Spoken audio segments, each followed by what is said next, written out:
ಶ್ರೀರಾಮ ಸಮರ್ಥ. ಇವತ್ತು ಶ್ರೀ ಸಮರ್ಥ ರಾಮದಾಸರ ಮನಾಚೆ ಶ್ಲೋಕ್ ಇದರ ಭಾವಾರ್ಥ ಹಾಗೂ ವಿವರಣೆಯನ್ನು ನೋಡೋಣ.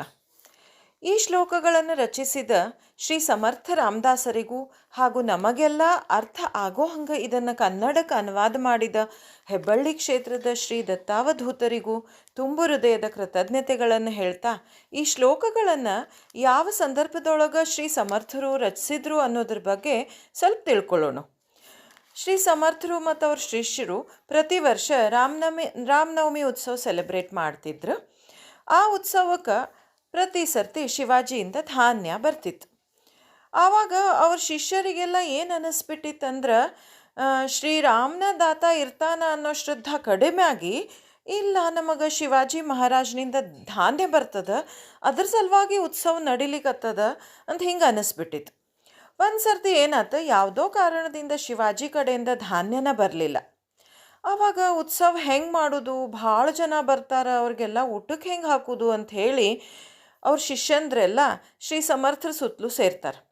ಆವಾಗ ಶ್ರೀ ಸಮರ್ಥರು ಹೇಳ್ತಾರೆ, ಯಾರು ಉತ್ಸವ ಅದನೋ ಅವನ ಅದ್ರ ಕರ್ತಾ ಇರ್ತಾನೆ, ಅದನ್ನು ಅತೀ ಉತ್ತಮವಾಗಿ ನಡೆಸ್ಕೊಡ್ತಾನೆ, ನೀವು ಯಾರೂ ಚಿಂತೆ ಮಾಡಬೇಡ್ರಿ ಅಂತ ಹೇಳ್ತಾರೆ. ಆವಾಗ ಶಿಷ್ಯರಿಗೆ ಶ್ರೀ ಸಮರ್ಥರ ಮೇಲೆ ಭಾಳ ವಿಶ್ವಾಸ ಇತ್ತು, ಅದರಂತೆ ಸುಮ್ಮನಾದ್ರು. ಆಮೇಲೆ ಶ್ರೀ ಸಮರ್ಥರು ಏನು ಮಾಡ್ತಾರೆ, ತಮ್ಮ ಶಿಷ್ಯರಾದ ಕಲ್ಯಾಣ ಸ್ವಾಮಿಯವ್ರನ್ನ ಕರೀತಾರೆ. ಕರೆದು ಒಂದಿಷ್ಟು ಶ್ಲೋಕಗಳನ್ನು ಹೇಳಿ ಬರ್ಕೊಳ್ಳಿಕ್ಕೆ ಹೇಳ್ತಾರೆ. ಬರ್ಕೊಳ್ಳಿಕ್ಕೆ ಹೇಳಿದ್ರೆ ಟೋಟಲ್ ಆಗಿ 205 ಶ್ಲೋಕಗಳನ್ನು ಹೇಳ್ತಾರೆ. ಅದ್ರದ್ದು ಭಾಳಷ್ಟು ಪ್ರತಿ ಮಾಡಿಸಿ ಎಲ್ಲ ಶಿಷ್ಯರಿಗೂ ಕೊಟ್ಟು, ಎಲ್ಲ ಶಿಷ್ಯರಿಗೆ ಏನು ಹೇಳ್ತಾರೆ, ನೀವು ಎಲ್ಲ ಸುತ್ತಲಿನ ಊರೊಳಗೆ ಹೋಗಿ ಆ ಶ್ಲೋಕಗಳನ್ನು ಹೇಳಿ ಕೊನೆಗೆ ಜೈ ಜೈ ರಘುವೀರ ಸಮರ್ಥ ಅಂತ ಹೇಳಬೇಕು ಅಂತ ಹೇಳಿರ್ತಾರೆ. ಶಿಷ್ಯರು ಅದರಂತೆ ಮಾಡಿದಾಗ ಆ ಶ್ಲೋಕಗಳ ಪರಿಣಾಮ ಜನರ ಮನಸ್ಸಿನ ಮೇಲೆ ಇಷ್ಟು ಆಗ್ತಿರ್ತದ ಅಂತಂದ್ರೆ 8 ದಿವಸ ಒಳಗೆ ಭಾಳಷ್ಟು ಧಾನ್ಯ ಸಂಗ್ರಹ ಆಗ್ತದೆ ಮತ್ತು ರಾಮನವಮಿ ಉತ್ಸವ ಭಾಳ ಗ್ರ್ಯಾಂಡಾಗಿ ಆಗ್ತದೆ. ಈ ಮನಾಚೆ ಶ್ಲೋಕ ಅಂದ್ರೆ ನಮ್ಮ ಮನಸ್ಸಿಗೆ ನಾವು ಬೋಧಿಸಬೇಕಾದ ವಿಷಯಗಳು. ಈ ಶ್ಲೋಕಗಳ ಅರ್ಥ ತಿಳ್ಕೊಂಡ್ವಿ ಅಂತಂದ್ರೆ ನಾವು ಈ ದೇಹವೇ ಸರ್ವಸ್ವ, ಈ ದೇಹದ ಸುಖ ಅಂದ್ರೆ ನನ್ನ ಸುಖ, ದೇಹದ ದುಃಖ ಅಂದ್ರೆ ನಂದು ದುಃಖ ಅನ್ನೋ ಭಾವದಿಂದ ಹೊರಗೆ ಬಂದು ಶ್ರೀರಾಮನ ಕರ್ತಾ ಇರ್ತಾನ ಅನ್ನೋ ಭಾವ ಒಳಗೆ ಬದುಕಲಿಕ್ಕೆ ಕಲಿಯೋ ಪ್ರಯತ್ನ ಮಾಡ್ಲಿಕ್ಕೆ ಸ್ಟಾರ್ಟ್ ಮಾಡ್ತೀವಿ. ಈಗ ನೋಡೋಣ ಶ್ಲೋಕ 1, ಗಣೇಶ ಮತ್ತು ಶಾರದಾ ವಂದನ. गणाधीश जो एष सर्वागुणाचा, मुळारंभारंभतो निर्गुणाचा, नमो शारदा मूळचत्वारवाचा, गमुपंथ आनंतया ರಾಘವಾಚಾ.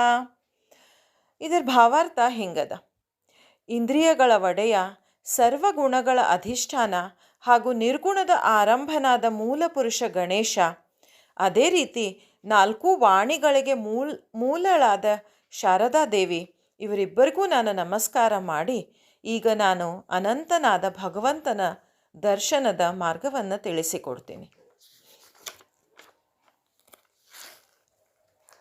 ಈ ಶ್ಲೋಕ ಒಳಗೆ ಒಂದಿಷ್ಟು ಕ್ಯಾಟಗರೀಸ್ ಬರ್ತಾವ. ಮೊದಲೇ ಕ್ಯಾಟಗರೀಸ್ ಅಂತಂದ್ರೆ ಭಕ್ತಿ ಮತ್ತು ವ್ಯವಹಾರ.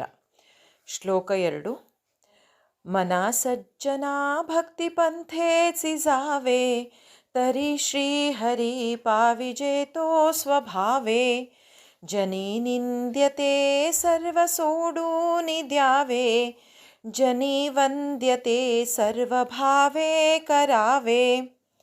ಇದರ ಭಾವಾರ್ಥ: ಹೇ ಸಜ್ಜನ ಮನಸ್ಸೆ, ನೀನು ಭಕ್ತಿಯ ಮಾರ್ಗದಿಂದಲೇ ಹೋಗು. ಭಕ್ತಿಯ ಮಾರ್ಗದಿಂದ ಹೋದರೆ ನಿನಗೆ ಭಗವಂತನ ದರ್ಶನ ಸಹಜವಾಗಿಯೇ ಆಗುತ್ತದೆ. ಸಮಾಜಘಾತಕವಾದ ಎಲ್ಲ ಕರ್ಮಗಳನ್ನು ಬಿಟ್ಟು ಬಿಡು ಹಾಗೂ ಸಮಾಜಕ್ಕೆ ಹಿತವಾಗುವಂಥ ಎಲ್ಲ ಕರ್ಮಗಳನ್ನು ಮನಪೂರ್ವಕ ಮಾಡು. ಇದ್ರದ್ದು ವಿವರಣೆ ನಾವು ತಿಳ್ಕೊಬೇಕಂದ್ರೆ ಶ್ರೀ ದತ್ತಾವಧೂತರು ಹೇಳೋ ಹಂಗೆ, ಅಂದರೆ ಶ್ರೀ ಸಮರ್ಥ ರಾಮದಾಸರು ಹೇಳೋ ಹಂಗೆ ಅದರ ಅನುವಾದ ನಾನು ಓದ್ಲಿಕ್ಕತ್ತದ್ರಿಂದ ಶ್ರೀ ದತ್ತಾವಧೂತರು ಕೂಡ ಒಬ್ಬ ಗುರುಗಳಾಗಿದ್ದರಿಂದ ಅವರು ನಮಗೆ ಹಿಂಗೆ ಬೋಧನ ಮಾಡ್ತಾರಲ್ಲ. ಮೂಲತಃ ಜೀವವು ನಿಜವಾಗಿಯೂ ಈಶ್ವರನದೇ ಅಂಶವಾಗಿರುತ್ತದೆ. ಆದರೆ ಇಬ್ಬರಲ್ಲಿ ಭೇದವು ನಿರ್ಮಾಣವಾದದ್ದರಿಂದ ಜೀವವು ಈಶ್ವರನನ್ನೇ ಮರೆತು ಬಿಟ್ಟಿರುತ್ತದೆ. ಭಕ್ತಿಯ ಭೇದವನ್ನು ಇಲ್ಲದಂತೆ ಮಾಡುತ್ತದೆ ಹಾಗೂ ಜೀವವನ್ನು ಭಗವಂತನ ಹತ್ತಿರ ಕರೆದುಕೊಂಡು ಹೋಗುತ್ತದೆ. ಅಲ್ಲದೆ ಅವನ ದರ್ಶನ ಮಾಡಿಸಿಕೊಡುತ್ತದೆ. ಆ ದರ್ಶನದಿಂದ ಜೀವಕ್ಕೆ ಆತ್ಮಜ್ಞಾನ ಪ್ರಾಪ್ತವಾಗುತ್ತದೆ. ಭಗವಂತನಿಂದ ದೂರ ಹೋದ ಜೀವವು ಭಕ್ತಿಯ ಮೂಲಕ ಮೊದಲು ಭಗವಂತನಿಗೆ ಸನ್ಮುಖವಾಗುತ್ತದೆ. ಭಗವಂತನಿಗೆ ಸನ್ಮುಖವಾದ ಮೇಲೆ ಜೀವಕ್ಕೆ ಭಗವಂತನವರೆಗೆ ಕ್ರಮಿಸಬೇಕಾಗುತ್ತದೆ. ಆದ್ದರಿಂದ ಇದಕ್ಕೆ ಭಕ್ತಿಪಂಥ ಎಂಬ ಶಬ್ದ ಪ್ರಯೋಗಿಸಿರ್ತಾರೆ. ಶ್ಲೋಕ 3. प्रभाते मनी राम चिंतित जावा, पुढे वैखरी राम आधी वदावा, सदाचार हा थोर सांडू नये तो,